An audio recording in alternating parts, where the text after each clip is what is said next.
Okay, so you're going to push up on this bottom piece so that you can open this up. And it's really stiff. Yours might turn to the side. So when you take this out, inside here, this is the tilting mechanism right here that your cord has fallen through.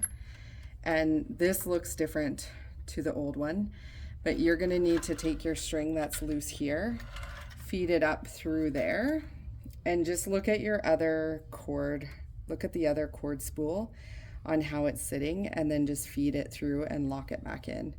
And then and then just pull the string tight and it will work. Then you're just going to put it back in, hear a click to lock it down, and it's in place. And then you're gonna line up your valence clips and push the valence on.